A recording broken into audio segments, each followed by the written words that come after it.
Howdy do, I am Charles Deering, and this is Maker's Mashup with Charlie.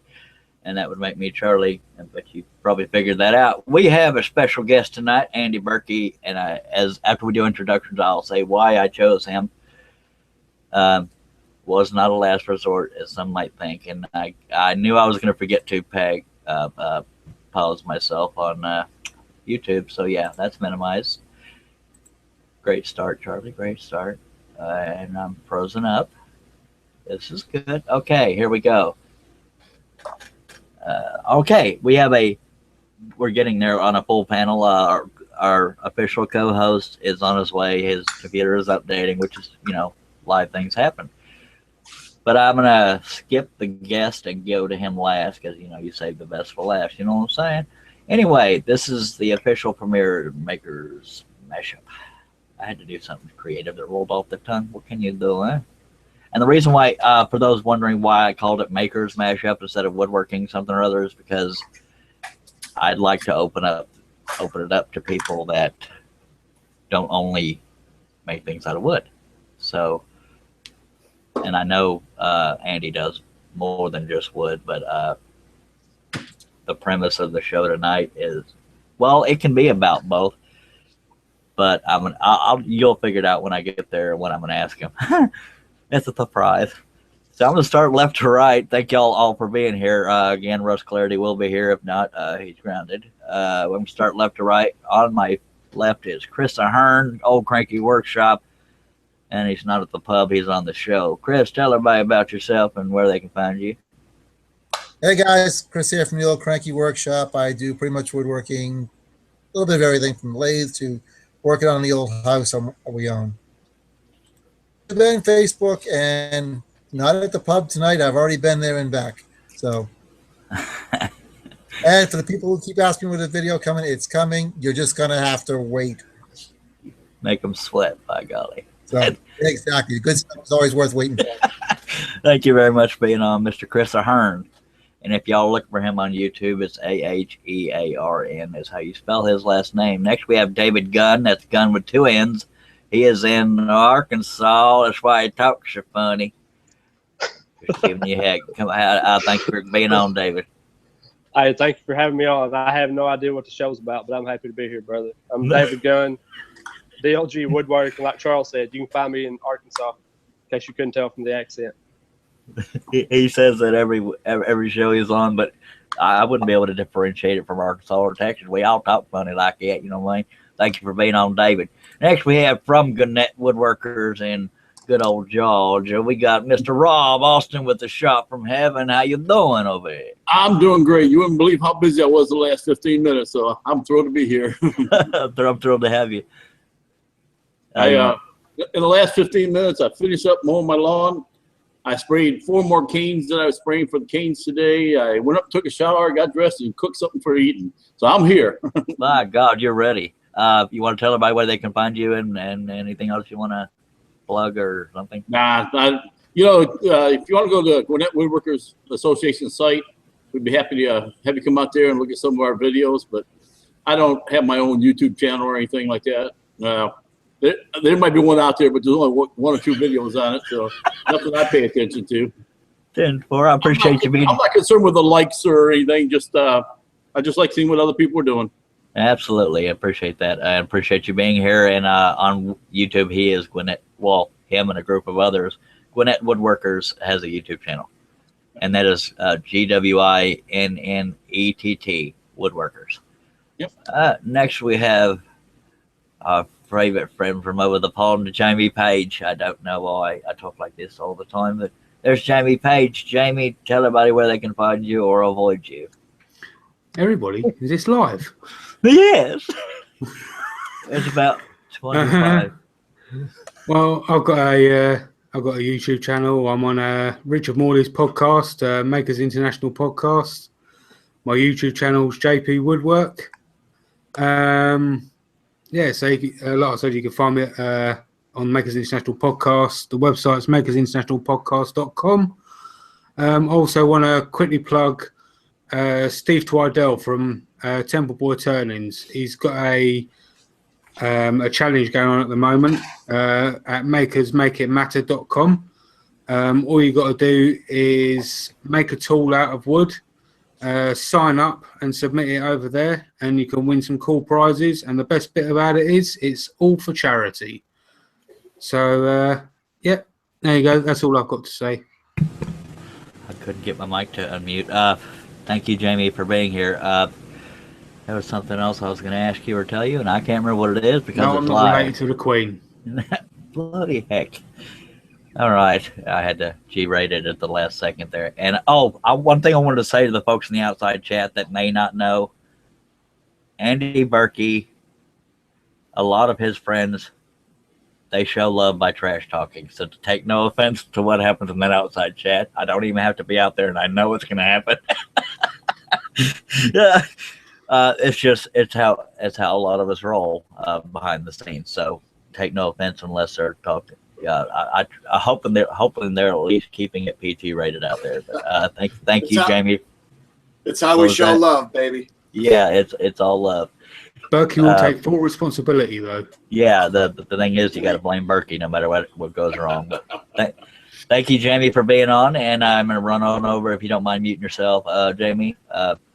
Mr. Paul Corliss, I never remember where the heck he lives, but I bet he'll tell us. I'm Paul Corliss. I'm in Michigan, and I have Paul's Messy Workshop on YouTube, and I have paulsmessyworkshop.com, and I guess that's about it. Thanks for having me on, Charles. Absolutely, and I'm sorry it took so long to get you the link. I'm just befuddled here. Hey, no problem. 10-4, if you don't mind muting yourself, just make sure nothing goes ape or screwy, because it's bad enough with me running the place. Now, we like to call him my cuckoo host. That's sort of a version of co-host when the co-host isn't here. We have Mr. Russ Meadows, and I'm not hearing anything, so I'm really hoping he's not having audio issues. Russ Meadows, dang good friend of mine, been there for me a lot. Russ Meadows out of Beaumont area, Texas. I'll let you say all that, but it's really quiet where you're at, so it might be because I'm babbling, but go ahead. Well, yes, I can. Thank you, Jesus. Right on. Or whoever's in charge of audio. Okay, go ahead. From Rusty Nails Woodshop. You can find me on Facebook, Instagram, just a hair of YouTube. And I'm glad to be here. And as soon as Russ Clarity gets on board, you're a cuckoo host. I love it. Last week you said he had a smidgen on YouTube, so the words change every week. Thank you very much for being on, Russ. Yes, sir. And another brother from another mother that I haven't seen in forever. So good to see you. Tommy G out of Nevada? No, California. Yeah, California. Sorry, I get y'all all mixed up. Go ahead. That sounded wrong. You know what I mean. Great to have you here, man. Tell everybody where they can find you if you don't mind. My name's Tommy Gonzalez. You can find me on YouTube, Facebook, Instagram, Twitter, all under Tommy G Workshop. And you can check out my website, TommyGWorkshop.com. Yeah, that's it. Also, real quickly, though, because it's been so long, what's the gist of what you've been doing? Just really, really, really busy? No, it's been a little bit of a bad year for me. I was in a pretty bad car accident a few months back where my Yukon rolled. So it was that, and then I had some family emergency stuff I had to attend to for the last almost month and a half or month. So yeah, I hear that. Well, thoughts are with you, and I hope things are getting better, and you seem to be doing okay physically, and that's great. It's good to see you again. Yep. And I appreciate you being on. It was really good to see you again. Now, for some reason, since I put the guys in the name and the title, I should probably introduce him. This is Andy Birkey. If you're looking for him, believe it or not, he doesn't have a lot of YouTube videos because he's too busy actually working. And when I say working, he gets to do what he loves. He's making. It's Birkey. He does have a YouTube channel, but I'll let him tell you all that. And Andy, thank you so much for being on the show, mister. Hey, man, it's a privilege. Thanks for having me. Well, let's do this. It's going to be fun.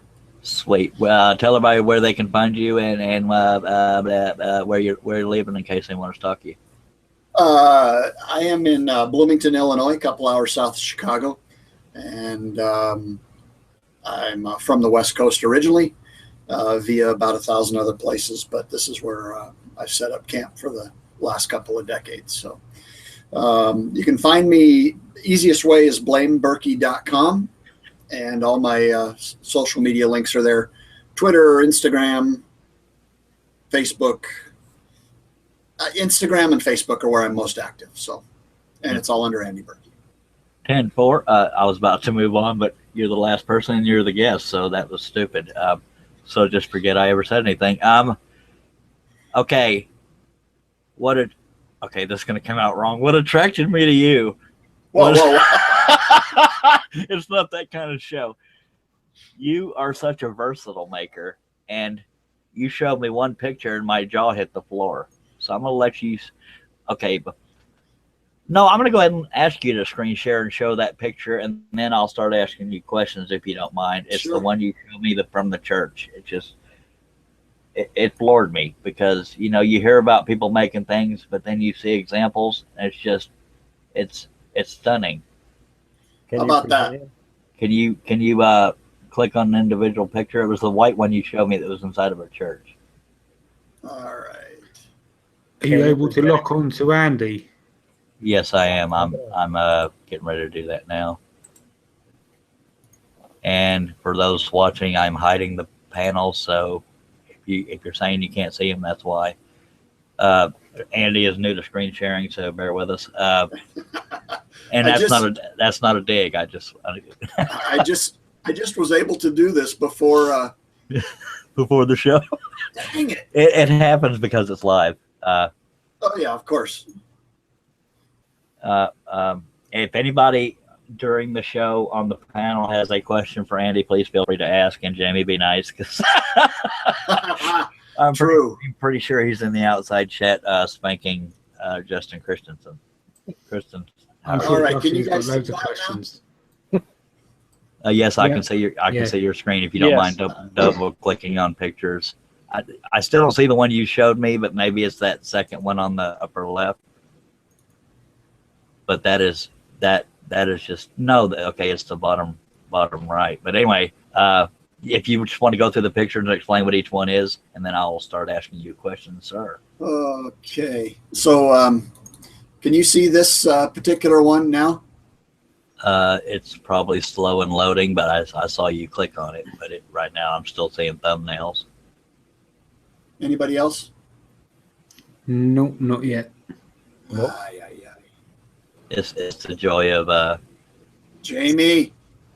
It's blame Jamie. By double clicking it. Well, yeah. Did you double click it, or do you have a graphics program you can drag and drop it into? Maybe. I swear he makes good stuff, folks. I swear. Are you seeing the full picture, or are you just seeing a regular screen? I'm seeing thumb. Okay. You guys can't see those. Dang it. Russ is back, so I wouldn't say anything rash. Someone just asked if you were on dual monitors, Andy. I am not. Okay, while he sets it up, Russ Clarity has joined us, the official co-host, and I understand how things happen, Russ. So no harm, no foul, and thank you for being here. And if you want to tell everybody where they can find you for the three that don't know. Just look me up, Simply Wooden Creations type it into Google, and you will find me on Facebook, simplywoodencreations.com, Twitter, Instagram, Twitch, you name it. I'm all under Simply Wooden Creations. Yeah. For the record, I have been late to Rush's show more than once. I've completely missed Rush's show a couple times, so I had to playfully give him crap when it wasn't here. You know, it's kind of funny when you turn on your computer and you see that little thing that pops up there and goes, "You've got an important update that and it goes through it. You're helpless. You got to wait until it goes through it." Yeah, I think there's a way to disable that kind of crap. I've done it on my computer. Well, I usually do, but I don't know. Anyway, I'm here. I appreciate you being here as well as everybody. And Andy, while you're trying to piddle with all that stuff, I'm going to just ask you general questions. Okay. Sure, go ahead. Now I've seen you click on it. It looks like it wants to do it, but I don't know what's happening. Okay, it's fine. It's the way live shows work. Try right clicking on it and open with, and tell it, yeah, open with. See what you got there. It's under the blue icon. Well, that didn't work. in the meantime, Mike wants to know how you stay so sexy. Which one of us? Oh, that would be me. I was born this way. I just wake up this way. Every day. I knew all of us would have an answer. I just wake up and I'm like this. Open Go up there with open with. See where it says scan windows? That box. Right under the scan. Right underneath. There you go. Yeah, you pick whatever you want to open it with, and it will open. Yeah. Carl Jacobson would like to know, Andy, boxers or briefs? Open it with paint. That'll work. Both. Carl Jacobson wants to know how sexy I am. Well, I mean, my wife tells me I'm sexy all the time, and so does Charles. So I don't know. I don't recall saying that, but I'll take your word for it. Sometimes I'm drunk. I'm kidding. Both are one of the same, though, aren't they? Well, with the barrel thing. I don't know why it's not opening, and I feel bad for Andy's sake because the stuff is worth looking at. It's just, if I wasn't the one hosting, I would go to where you've shown me at least one picture now. But while somebody else is talking, maybe I can do it. But let me go ahead and ask you. Try sending the pictures to me whilst talking, Andy. Yeah. While I'm babbling, go ahead and send them to Jamie, and I will go back to. My wife said she was thinking that they were opening behind that window. Yeah, that might have been happening. Oh, really? Yeah. Yeah. So if you want, I got you. Maybe I can make this work now. Okay. Let me try. We'll give it.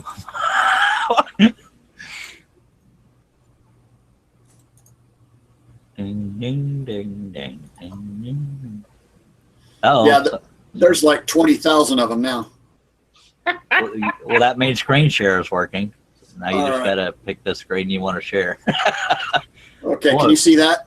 I see a bunch of us right now. There's Wow. Now- What in the heck is going on? that's just. And beyond.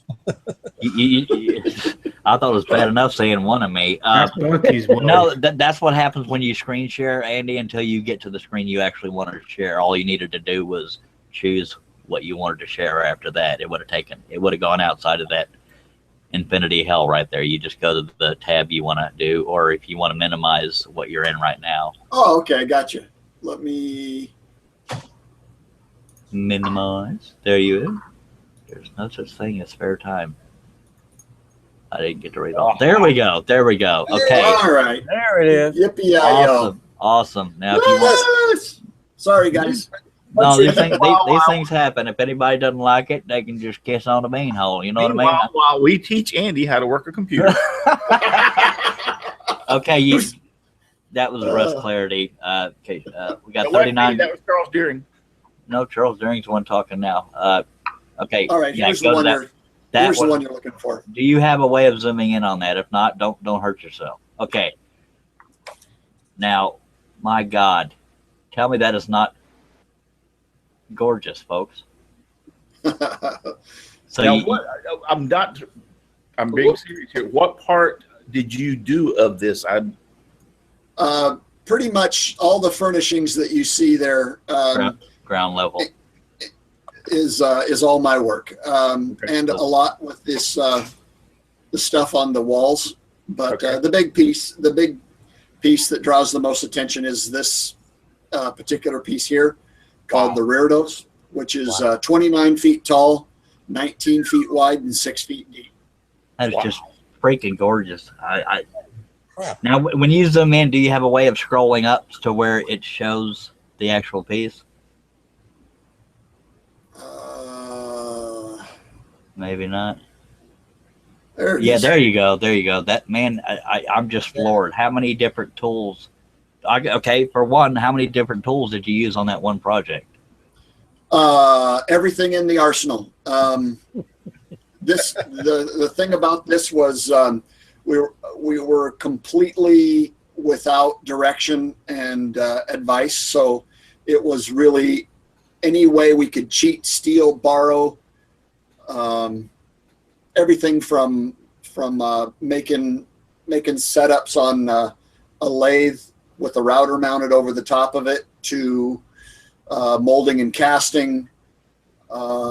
Anything we could do to pull. I mean, I would wake up in the middle of the night and invent, have thought about some way to do something to get this guy under control. That's when you know you're a maker. I can't say it enough. I am floored. I mean, that is beyond anything I've ever seen constructed, honestly. And I'm not buttering your hind end right here. It's just, wow. Okay. But, okay, I'll let you scroll through pictures unless you want to talk about each one. Sorry, before you do, did you make that Jesus as well? I did not. I made the cross that he, at this level of work, the statuary, there's a whole trade of people that all they do is work on statuary and repair it and paint it. So I can do some statue repair, but this guy was, I believe he was about 75 years old. And there's a studio in St. Louis that I work with.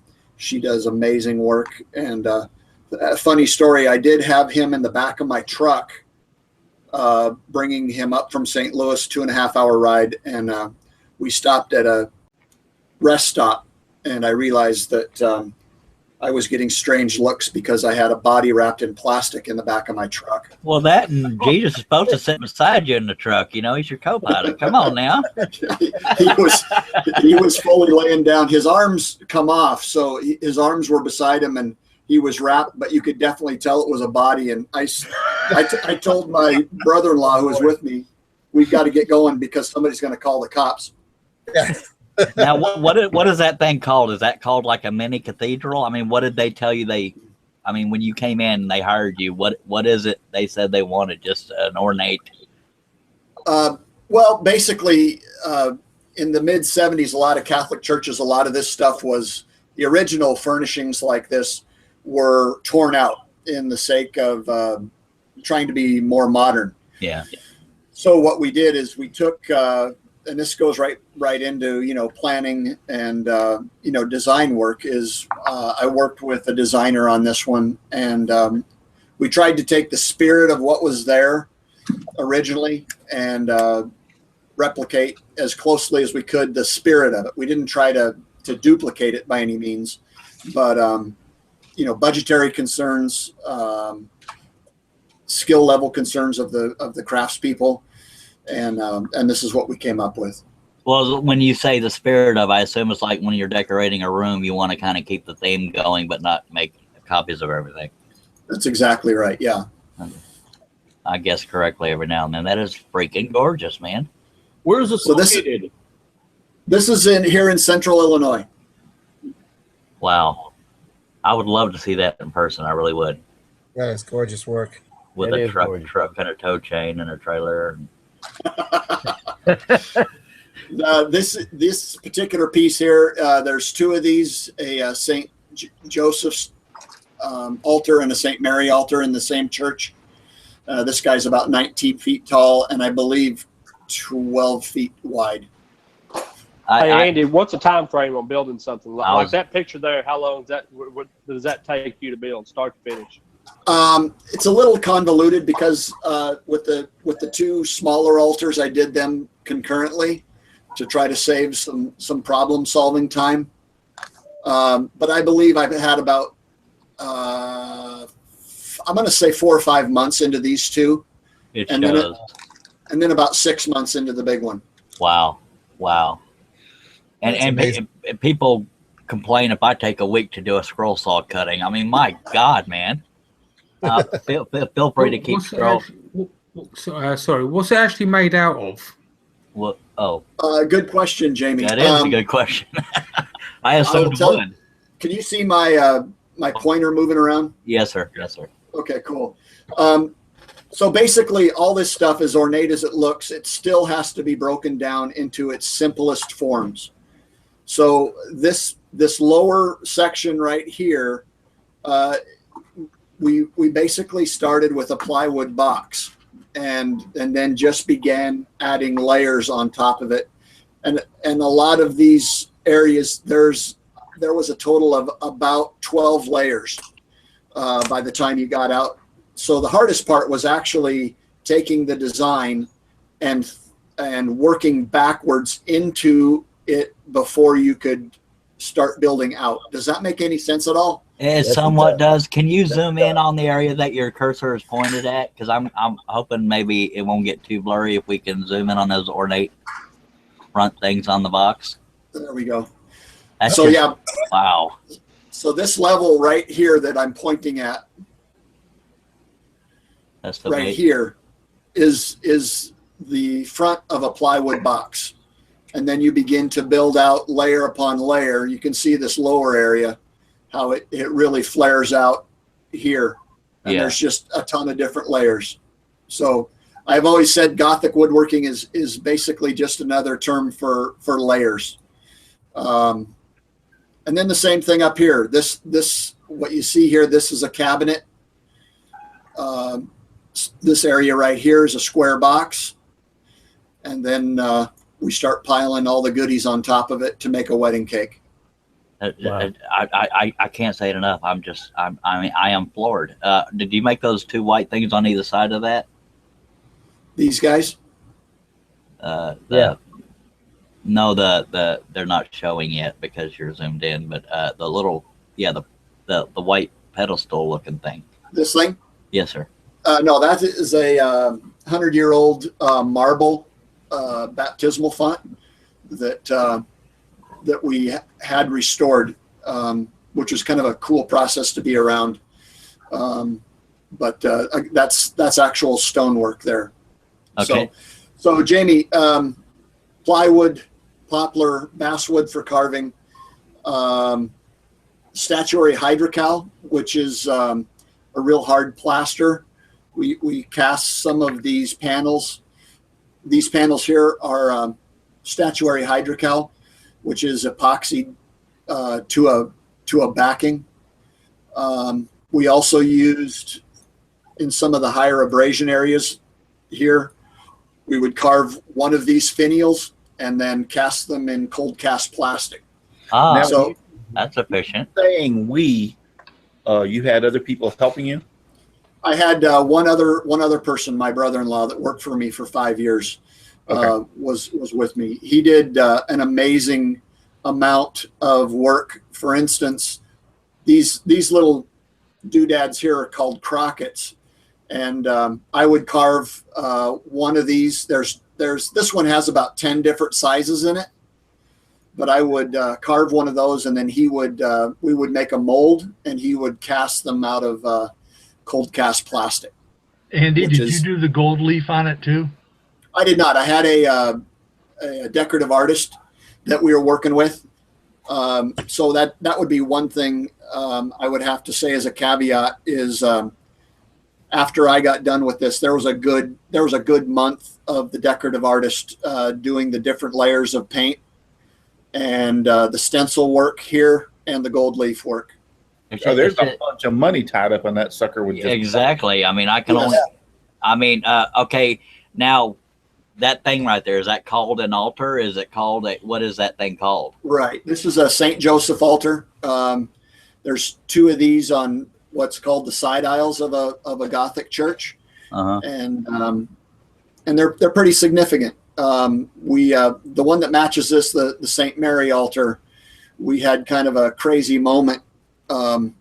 Where we had an 80-ish-year-old man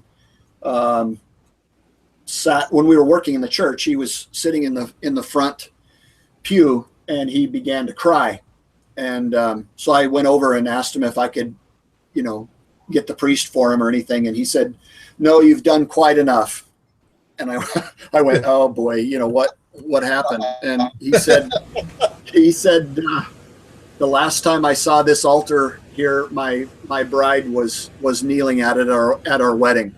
Wow. And to tell you the truth, I sat down and just lost it beside him because it was such a really touching moment. Absolutely. Although I'm in love with, I was about to say, if you don't mind scrolling through the rest and giving the stories on that, is that some kind of holy water deal, or am I totally guessing? This is a baptismal font that was kind of I chose this picture. This is in a different church, but I chose this picture because I got a phone call from a priest in my area, and he was visiting St. Patrick's Cathedral in New York City.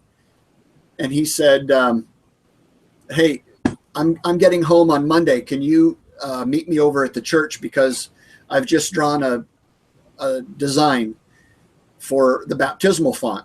Well, what he had done is if you see these angels, he got these angels out of the gift shop at St. Patrick's Cathedral in New York. And he said, I want to design a baptismal font around these angels. And not to be vague. Yeah. So this is what we came up with. This particular piece right here is called a baldacchini, which is hangs above it's a canopy basically, and it hangs above the font. And we ended up putting halogen lights in here that would this doesn't have the actual vessel in it yet, but this is kind of a fun piece because it's very dramatic. A lot of times they'll have all the lights off in the church and just these lights here on down spotting the holy water. So that would be a sight to behold, every one of those. Now that's not a cover for the holy water that hangs above the holy water. Yes, sir. Yeah. Yep. It's about 6 feet above the water. Right. It's kind of like a chandelier basically above the water. Yep. Basically. Yep. Good way of describing it. I'm going to tell everybody now, I am 100% okay with the show running long. If anybody has to leave, I understand. Because sorry. I'm sorry, I don't want to stop yet. We still have close to 30 minutes, but this stuff's just too good, and I know there's going to be a lot of questions, both from me and from the panel and outside chat. So if anybody doesn't mind. Sorry, we've actually got a question from Sterling. He just wants to know if Andy's ever been to Israel. I have not. I'd love to, Sterling. I know it was a very impactful trip for Sterling, and I would love to go someday, but I have not been to Israel. You'll probably fall in love if you go to Israel. I mean, I can only imagine. Wow. Is there a baptismal? Did you say baptismal font? Yeah. Yeah, that's its actual name. So this is where the water would actually live here. Right. Okay. Cool. And then the funny thing about this is we also have to plumb it out and down into the basement to earth, because the holy water, if they need to drain it, doesn't go down the plumbing. It has to flow out onto to actual earth by way of tradition. When you normally say font, you think of font as in letters. Yeah, right. Right. It's a funny thing in this work. There's a lot of weird terminology. Yeah, what'd you call that thing that was hanging up there? This is a baldacchini. You kiss your mama with that mouth? Baldacchini. I was picturing a bald guy wearing a bikini, but that's just me. Easy. Sorry. I mean, that's got to be some kind of what? It's Latin. It's Latin. Latin. Yes, I was trying to think of the name Latin because that's. I grew up in the Catholic Church, so I've heard all these words before. That's awesome. That's good. That's good to know. You know, they used to teach Latin in school. Yep. I have heard. Mark Lindsay says that font is a receptacle for water. Oh, okay. As in fountain. Oh, yeah. And font is a letter that I spell called so what, Mark Lindsay? Okay, Andy, if you don't mind moving on to the next one, because I do want to get to my list of questions, but I also don't want to take away from everything you're showing. Okay, cool. Let's see. While we're in church mode, we'll go with these two guys. Beautiful.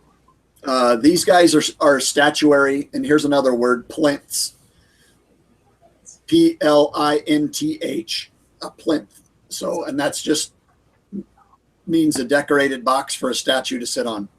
But this one here particularly was interesting in that it had to hold about a 450-pound pietà, which, if you're familiar with statuary at all, that's Mary and the dead body of Christ together. Stands for pity.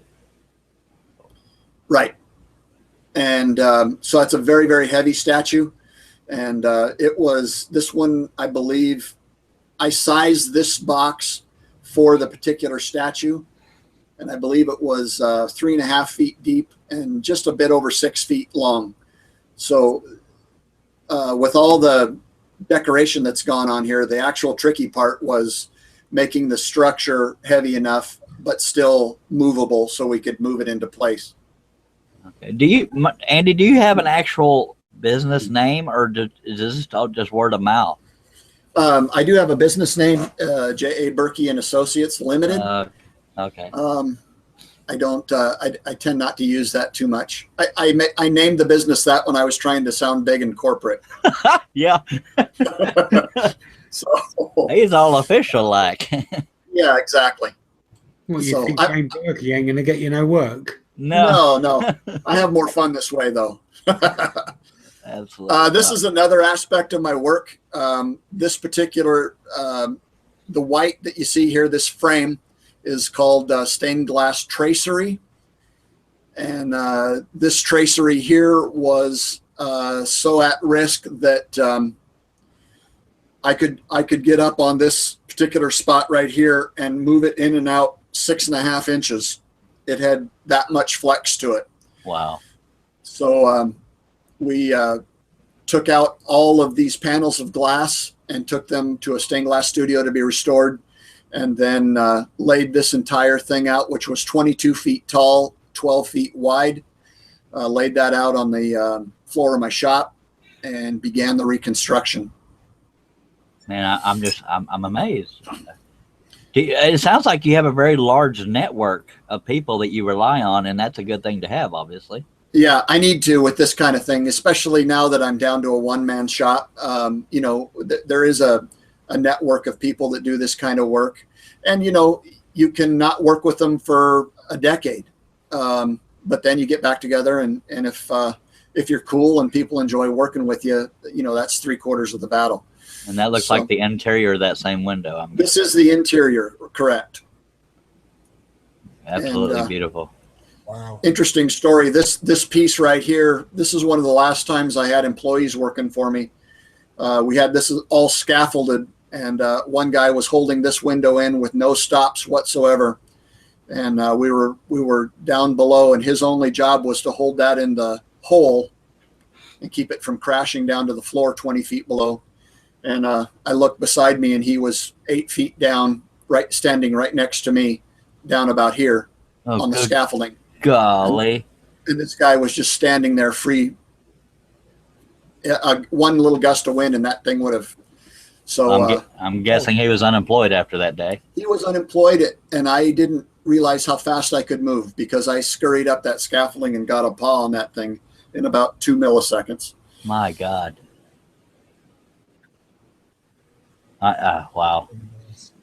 For somebody, I mean, you see jokes on the internet. You had one job, and he's down on the floor next to you. Yeah, that's right.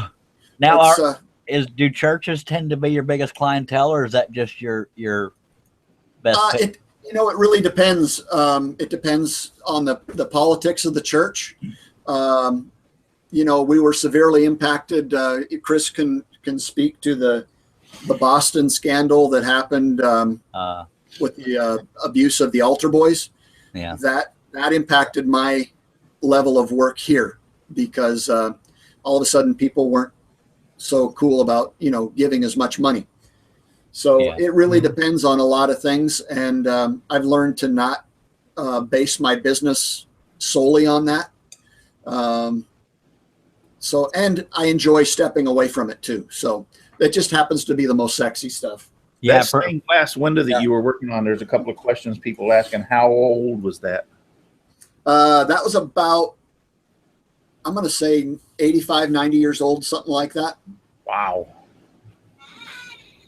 Like I say, this lead, we took every piece of this glass out and one by one had them restored. Wow. Amazing. It really is. Well, when you said sometimes you need to step away, I mean, I would guess, even though I'm not even going to touch asking what it pays, but what I mean is, I assume the variety of getting to do outside church projects, I would assume that adds to the not getting burned out, for lack of a better way of putting it. Exactly. As a matter of fact, this particular suite of office furniture was probably one of the favorite things I've ever built. Oh, there he goes. So this is kind of a steampunk Airstream trailer mashup. I thought it was a steampunk coffin, but I was going to keep it to myself. Yeah, so I worked on this for about 4 months. This is a TV surround here. Wow. But this is one of the, I got a call on a Saturday morning. A designer said, "Hey, I've got an idea. Can you meet me at my office on Monday?" And I said, "Yep." And I was building it on Tuesday. So, but it was a really, really fun build. And I think that's all I've got. Yeah. Wow. I mean, wow. Okay, I'm gonna give you some general questions, and Russ, if there's any, or if anybody on the panel has questions, thank you so much for showing that. By the way, let me. Charlie, I do have a question. All right. I'm not Catholic, but I've been in a lot of Catholic churches, and like Andy was saying, a lot of people went away from having the ornate-looking stuff to a more modern. And majority of churches I've been at in the last 20 years. Some of them were almost like a hotel. You know, the walls were flat. They didn't have much on there. And, you know, and I went to one up in Rochester, New York. I was shocked because they didn't have a Bible in the church. They didn't have this. They didn't have that. And, you know, I went to one up in Michigan that was pretty nice. It was set up sort of like what you have, but not as fancy. But they looked like they were going to a modern effect. And that really is, you know, I'm not Catholic, but that's disappointing to me when I look at the beautiful work you've got there, and I think the church is trying to go away from that. Yeah, I can see the term disheartening, for lack of a better word. I keep saying that, but it, you know, and especially somebody, and Andy, I'm pretty sure you're one of them that appreciates what goes into the architecture or the little details that make that ornate beauty. Right. I can see where somebody would be turned off by the modern look. I mean, okay, let me get into my questions, and if anybody else has one, feel free to unmute yourself and ask. Real quick, Tom Spillane in the chat wants to know, how did you get your start, Andy? In that type of work, or in the trade, I was very fortunate as a 22-year-old or 21-year-old to get on with a crew where we did everything from pouring the concrete footings to building the kitchen cabinets and, you know, doing the roofing. And I worked with them for about 4 years, I think. And it was just such a great foundation because I've said it before, the main thing I learned from Chris Swain, the guy that I cut in under, was that he used to say it all the time. The only complaint I want to hear is that it was very expensive. And that kind of set the tone, you know, because doing stuff half-assed it wasn't acceptable. Well, I get that complaint a lot, just saying. Too expensive. I don't need that bad. But it's a heck of a lot better at getting that than this work is deficient. Oh, absolutely, absolutely. And I'm sorry to make a joke out of what you were saying. No. Now, the questions I have, one of them is, obviously, now that you've mentioned you work with other people, I was going to ask, how often do you go by plans, or do you generally make it up? Well, not necessarily make it up as you go, but do you generally sit down and draw up plans? Do you use a program to do plans, or do you have a basic starting point? You know, my work is so situational that usually I have one or two given parameters for, like the plinth that I was showing there. I knew that it was to hold a specific piece of statuary. I knew the approximate weight of it. And then I had a few bits and pieces, historical artifacts that I could integrate into the design. And typically what I do is, because this stuff, like I say, is so layered and so convoluted, by the time you get to what you actually see, the challenge is to work all the way inside and then work back out from there. So to be honest, I'd like to say I start with a SketchUp or a, you know, some type of CAD drawing, but I really don't. A lot of times I really go in and just do the math backwards into the inside of the piece, and then work my way out from there. Well, if I was a guessing man, I would say that you probably did research into Victorian, or I don't know the right words to use. You probably research a lot of artistic type and styles, and not necessarily copy, but to inspire and get it correct. And I mean, to me, that's obvious. If I had to guess what's laying around your house, you probably have books and magazines or websites that talk about the different styles, like, you know, Renaissance art, Victorian art. Yep. You know, I mean, you're probably a student of that, so to speak.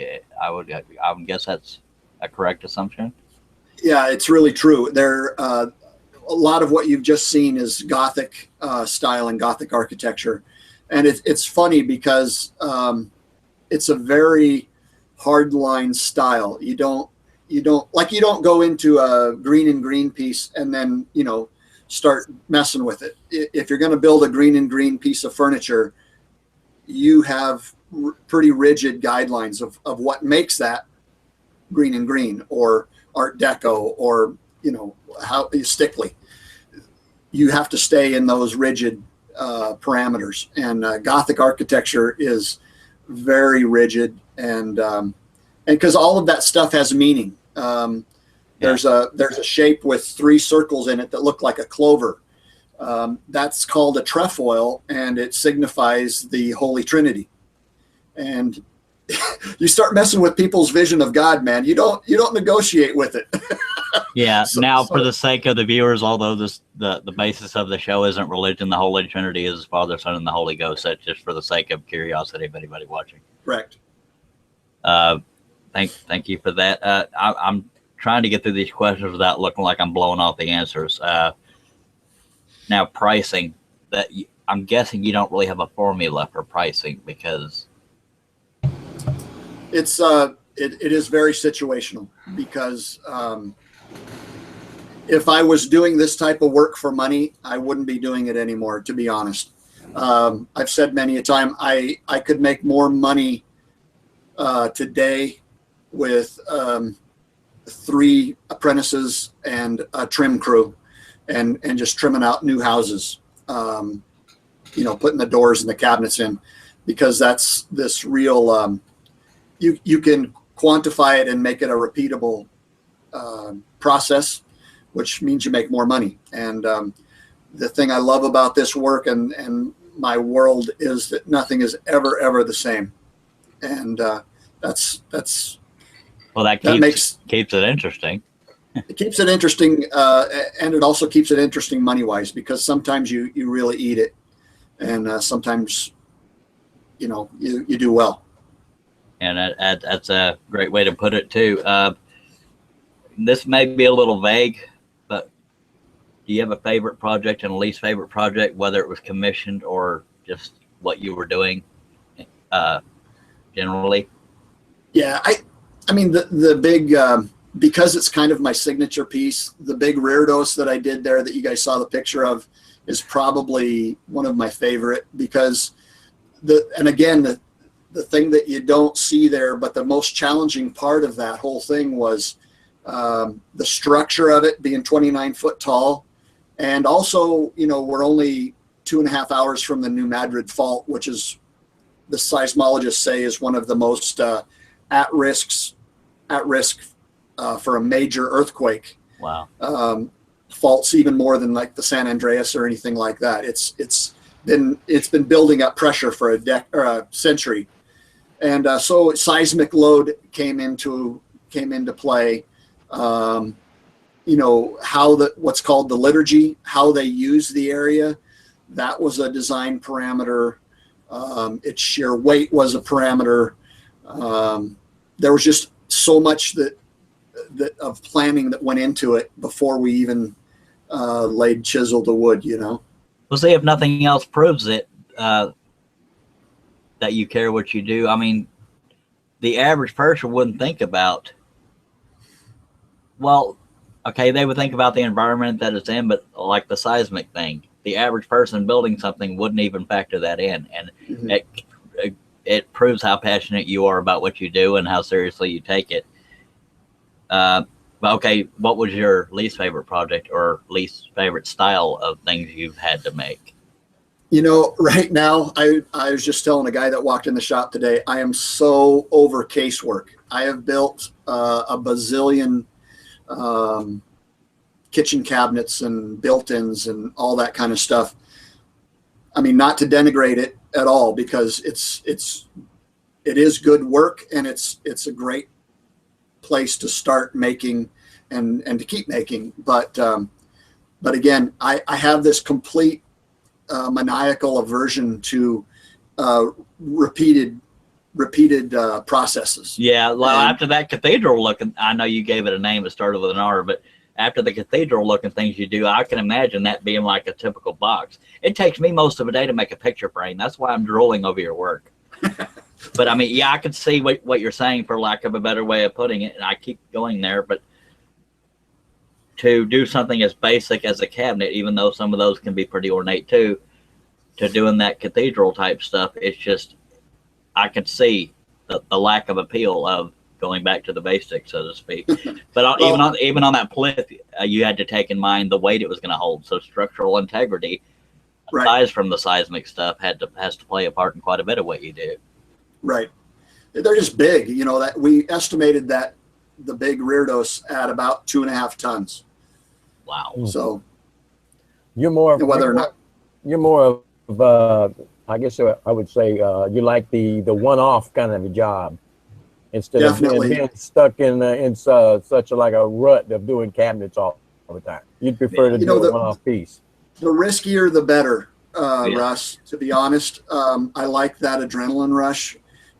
For instance, that tracery that we saw, dude, I about threw up. Literally, I caught in my throat because that thing was so at risk. I didn't want to let go of it. Wow. Because, I mean, literally, you could take a 22 feet piece of stained glass and move it in and out 6 inches. No. That'll make you sweat a little bit. I'm not Catholic, but this crossing thing works. It makes you feel pretty good. Oh, please, Jesus, please. Yeah, it'll help you find religion. Everybody's Catholic. What's that, Chris? When that starts to happen, everybody's suddenly Catholic. Exactly. You better believe. Exactly. And you have a heck of a lot of liability insurance. Oh yeah. Oh yeah. Now, what would you say your limits are? I mean, what do you not even want to try to tackle, or have you found a limit yet? Well, not really. I don't know. I don't think like that. I don't. That's kind of a foreign concept for me to even think about. I chase stuff that scares me. So it's like, that automatically means you don't see the limits. I mean, does that sound?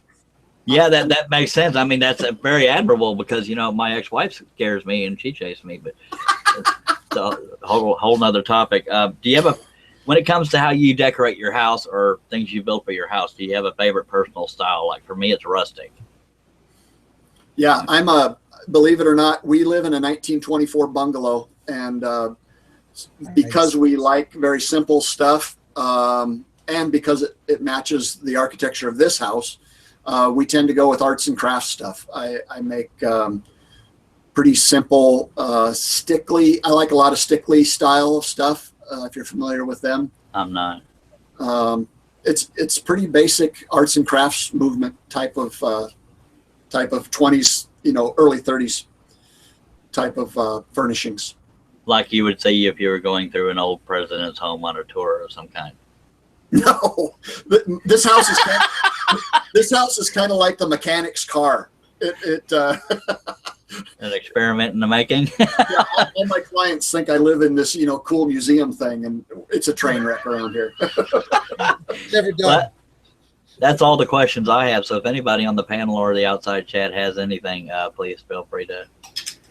Yeah, I've got a question regarding the artwork he was just talking about, the Stickley art. That's kind of what the Seymour is, right? Yeah. And Yes. the other art. And going back to the art, how does it make you feel knowing that you got two pieces of your artwork on people's bodies? Yeah. That is kind of a, I take that pretty darn seriously, quite frankly. If people aren't familiar with what Jamie's talking about, two pieces of my artwork that are totally disconnected from the shop. Jamie has a tattoo of Seymour Make Better, which is What's this on guy. his shirt? His logo. Wait. And then Jay Rivera in the Bronx has a tattoo of another piece that I did on the ceiling of my shop. But I take it very seriously because I know that both of you guys, it means a lot to you, and there's a deeper meaning than just slapping a random tattoo on you. And the weird thing about being involved in the maker community online is for a guy that spent his entire career in basically solo in a shop, to have a voice and to be here tonight, it's humbling, and it's also something I take really serious because I want to encourage guys to keep making, and I want to encourage guys that are scared to start. I just want to go, man, go, because there are no limits. If I can do that, what we've seen tonight, I just hope the takeaway from people is that, heck, if Birkey can do that and he's an idiot, I can do anything. You're like me. I mean, you're self-deprecating, but I mean, your passion and drive for what you make is clear as a bell to me. I mean, we give each other crap constantly. We all do in the community, but I know anybody with half a brain cell can recognize that you are a very unique talent. And I know you're technically not the only one, but you are just. And yeah, if somebody had a tattoo of my logo on them, that's probably the ultimate form of flattery. You probably wished it was women's. I'll take Jamie. He's close enough. Oh, I'm so glad. It's about time somebody got a burn on Jamie. I love you, Jamie. I mean, and I was going to ask Jamie to show the tattoo because I thought I saw it on Facebook, but now it is. Oh boy, here we go. It's family friendly, folks. It's on his leg. That's not good. It's on his leg. That is awesome. There we go. Nice. Well, Jamie, I'll send you my logo, but I don't even want to guess where you can end up putting it. Here you go, straight on my butt. Exactly. Do we have any questions on the outside chat, or does anybody on the panel want to ask or add anything? Really haven't had any questions out there. A lot of comments that Birkey's off. I have actually got one more question. And I don't think that's true. He gets asked this every time he gets put on any sort of show. So there must be some sort of there must be some more people out there that obviously don't know. Where did the Blaine Birkey come from? Interesting.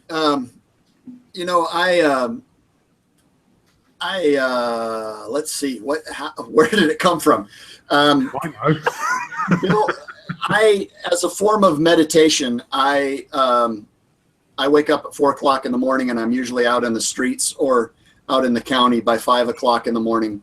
And I take pictures of the sky and sunrises and whatever, you know, I find interesting, and I put them out there as a way of reminding people and reminding myself that it's good to be vertical, man.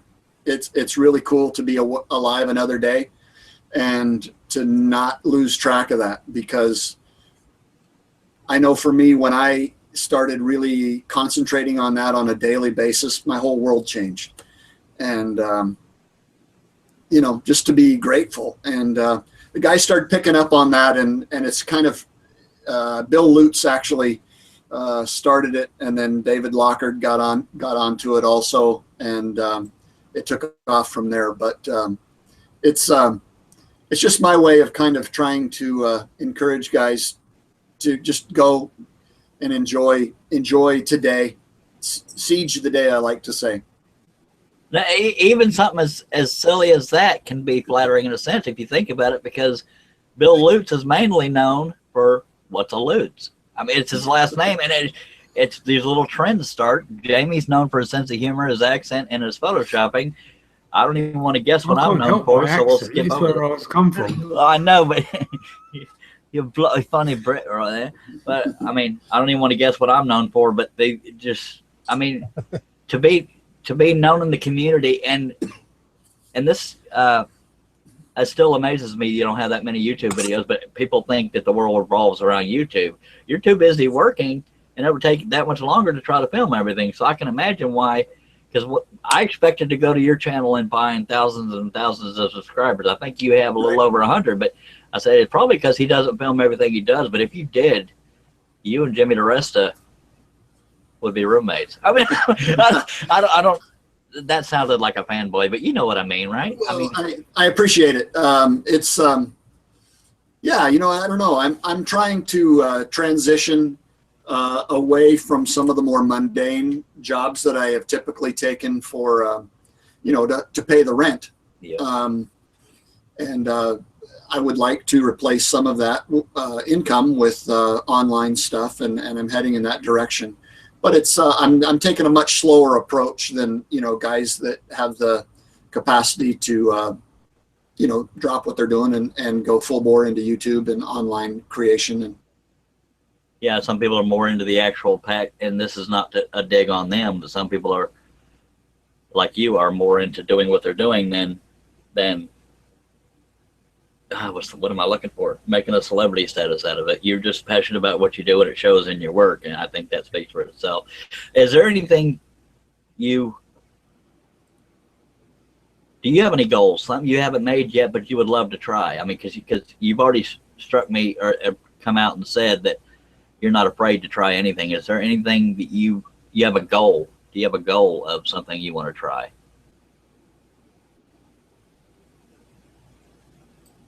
Are you lost? Have we lost him? Frozen up? Oh no.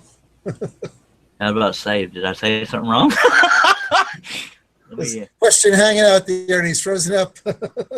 I don't know, but Steve French said he wants to put your logo on his butt, Charles. Well, get in line after Jamie. I knew I was setting myself up when I asked that. Dagnabbit. It's amazing how well he can stay still like that. Well, he's that good. I guess. Well, I'm glad I got a majority of the questions out of the way. Yeah, give him a minute. He may be back. Well, let me throw it down the line right quick. Okay, there he is. Yeah, there he is. Hey, sorry about that. I don't know what happened. Stuff happens because it's live. Were you able to catch my question? I did not. Is there anything you haven't done yet that you want to do? I mean, do you have a goal? I mean, you've already made it clear you're not afraid to try anything, but is there anything you have not done yet that you want to try? Yeah, man, I want to try getting into more metal and sculptural work. And you know, I've had a ball learning the videography end of making. I mean, to me, this making thing is not about a specific skill set. It's more of a lifestyle and a way of living. And so I take that all the way into cooking. I'd love to do a 3-month school at Cordon Bleu in Paris. Really? You know, that's kind of where my head's at. I'd really like to, you know, I'd love to go to the College of the Redwoods under James Krenov's furniture program. I'd love to do a semester out there. It's, you know, I'm just dead curious about a lot of stuff, and so I want to do more and learn more. And you know, it's kind of anti-aging thing for me also. I refuse to believe I'm growing up or growing old. So, you know, being scared out of your wits, you know, when you're 12, you don't know what's going on. You're in this constant state of, I don't understand that, but it's fun. And that's kind of what I'm trying to perpetuate in my head. Yeah, I can burn a salad, so I mean, I probably need school, but Jim Bashir says you want to dig up them Carmen gears. Hey, I don't even know what he's talking about. For those who don't know, I may have, in a rambunctious period of my life, acquired a Carmen Ghia that I didn't legally acquire and buried it. So, okay, that's out of the way. There's a lot of assumptions going to be happening right now. They're all borrowed it. This is going to be on the internet forever now. Well, that's the way it is. They can't find it anymore, so I'm good to go. I was hoping y'all would keep talking while I was trying to find a lighter. Well, I guess we can go ahead and wind it down. Andy, I cannot thank you enough, and I hope the viewers and the panel got as much out of this as I did and can understand why I wanted you on the panel. I learned more in this hour and 10 minutes than I did the whole time I've talked to you. I mean, I haven't talked to you for a long time, but I mean, it's your personality is winning, your ethics, your talent. I don't care if anybody calls me a fanboy. You are excellent at what you do, and that's just stating the obvious. I mean, it really is. I don't have the tattoo, so Jamie can't accuse me. And you're welcome. You sound like Andy's the Messiah. Now you got to share the glory with Carl Jacobson. Thank you.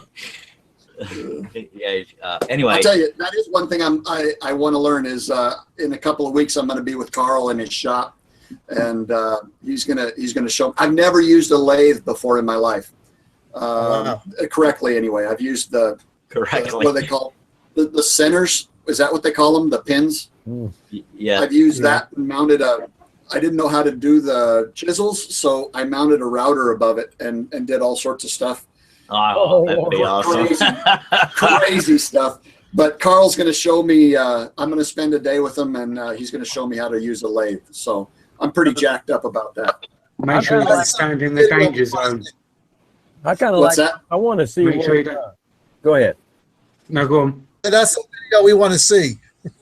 I want to see what Carl has to say when you show him how you use the lathe with the router up on top. That's the video I want to see. I would like to see you doing that, because it sounds pretty awesome, actually. But It was one of my Izzy Swan moments. Put it that way.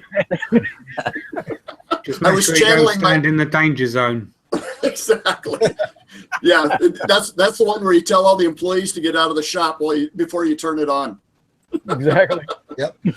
yeah, I don't know how this is going to turn out, but Andy, thank you so much for being on the show, as well as Old Cranky Workshop, Chris Ahern. We got David Gunn. We got, oh God, I know his name, Rob Austin, Jamie Page. Sorry, Rob. Paul Cordless, Russ Meadows, Russ Clarity, and Tommy G. I'm sorry you didn't get to talk much, Tommy. But above all, Charlie, thank you for being here. You're welcome. Okay, it's time to turn off the show. But I would let Russ sing us out of here, but he might get a big head about it. But I appreciate every dang one of y'all watching. Appreciate everybody out in the chat. And go ahead. Hey, I just want to say a quick thanks to you guys, and you know, I can't say it strongly enough. You know, my head's messed up, and the support and brotherhood, sisterhood that I get from this community, I wouldn't be doing as well as I am in my own head right now if it wasn't for you guys. And I just can't stress that enough, that you know, 3.5 years ago, before I found the maker community, I was burned out. Creatively, I was toasted. I was really just building stuff for the money, and the encouragement and just the vibe I get from you guys has given me a new lease on life, and I owe you all. Well, on behalf of everybody, I say you're welcome, because I think we can all relate. When it comes down to the nitty gritty, there again, we all give each other crap, but when it comes down to it, you can depend on the community. The community isn't just woodworkers, it's makers of all kinds, but sharing their passions, not making secrets out of it. It's just, yeah, there's really no words for it, but you found the right ones. But going to go ahead and wind it down. I appreciate everybody watching, and I hope y'all like the premise of what I changed to, and I will try to get, it's going to be hard to match Andy when it comes to guests. No offense to future guests. I heard what you said. I ain't coming on your show. What was that, Russ? If I ever do your show, Charles. Heck, I'm never doing it again after that. The one time Tommy G spoke, he dogged me. Okay. Note to self. Don't forget to, by the way, June 12th is the beginning of the Birdhouse Challenge. For anybody that is interested in doing that, you can check with Brian Gidney and Summers Woodworking for rules and this and that. I only remembered it because my birthday is June 12th, and on this show I made it very clear that was my birthday. June 12th is Monday when it starts. I believe the July 4th is when the drawing is. Or not the drawing, the judge, the prizes and all that. But I think the end of June is when he's no longer taking videos. I could be wrong. Check with him for that. Russ Clarity does a show on Saturday nights called Let's Talk Shop with Russ. And Russ, if you want to go ahead and plug what tomorrow's topic is in the time. Tomorrow is Charlie, I can't pronounce his name right, Corrick. Kokorick, I think. Or Kokorick, yeah. Kokorick. He's probably laughing his butt off right now. Yeah, he's going to. He already knows I'm bad about names. But anyway, he's going to be on showing us some veneering, which should be pretty interesting. And also, since you're mentioning challenges, the Whirligig Wars challenge will start July 1st through July 31st. Awesome to know. If you want a little bit longer to throw guidelines in, or just hold off a little bit? Or the guidelines for it? No, there are no guidelines. Got to be a Whirligig. That's it. Yep, got to be a Whirligig. You've got to be the one that built it, at least. That's one way. Yep, you can make it out of anything. You can make it any way, shape, or form, as long as the natural wind will move it and it does something. What do you mean by natural wind, Russ? Like the wind outside. Natural wind. Okay, I know where that's headed. Well, because a lot of people just said something about last year about fans, and that's the reason I'm saying that. And it's one thing to have a fan blowing on and move it, but I'd rather see it outside and actually see it in the wind being moved, not just by natural motor. Yeah, natural wind rather than man-made wind. If there's a way of putting it. Yeah, my natural wind is not very popular. Yeah, well. I knew you were going there. Of course. I live there, Russ. It took us a while to get there, but we did it. That's only because the camera's on or the show's live. Trust me, it gets much worse after the show goes off. Speaking of that, I don't have a clever song because I'm not as good as Russ at coming up with them. But love every dang one of y'all, and I don't care if that makes me look fruity because I am fruity. That was a hell of a way to end the show, Charlie. That's good. I like that ending. I often need to think before I talk. Beauty in the eye be a holder. I thank God you don't know what I'm thinking. Beauty's in the eye of the bear holder. Again, thanks. Well, Charlie, I know we're not doing scroll sawing, but I had something I finished up this afternoon I wanted to show you. 10-4. Let me put the camera on you. Oh, yeah. Nice. I'm not sure if you can even see it that well. Gone with the Wind. Brett Butler and what's her face? Yeah. Nice. Anyway, one guy cut it out with a scroll saw. Somebody else made the frame, and I finished it today. So it was kind of a group project. This is something we did for Steve Good. His wife was a Gone with the Wind fan. Awesome. That's a nice one. Do you want to tell everybody real quickly about the cane project you're doing? No. Okay. I'm just kidding. It's like, awkward. Golly. There was a guy that started out, he was retired from the military. He's been out for quite a while, and he started making canes to give them to the VA center. His daughter lives about 10 miles from me, and I met them through that, and it's called Canes for Heroes. And what we did about a year ago, we made 90-something canes that time. Then I give it to her, and she takes them down to the VA center. She goes down there every Friday, finds out who needs canes. If you've ever seen these vets with these aluminum canes that pop together, they have about 20% breakage rate and different problems. And they look pretty crappy anyway to give to a vet, and he's walking around with a little piece of tin. So anyway, we're making the canes, and we're passing them on to her. She takes them down to VA. She fits them for them. They cut them out and give it to them. They put patches on them. Here. I actually have an example here from what we're working on. That's awesome. But that's one of them. And we took a mortise, exactly 3 inch. We recessed it a little bit. And, they're going to put one on each side. They'll put their branch of service on and then give it to them. So we made we made just about 100 last year. We have 94 or 92. We had to scrap a couple that had knots in it, and we didn't want to take any chances. But we have 92 of them that are in work, and I've got like 34 that I finished with a final finish today, and hopefully tomorrow I can get another 30 done, and I'll be done with this project this next week. It's very admirable what's being done, and I hope I speak for all of us when I can't thank our vets enough for what they do, what they've sacrificed. I'm the son of a vet. Anyway, I've been called the son of other things. But anyway, Charlie, end the show on a serious note. Yeah, exactly.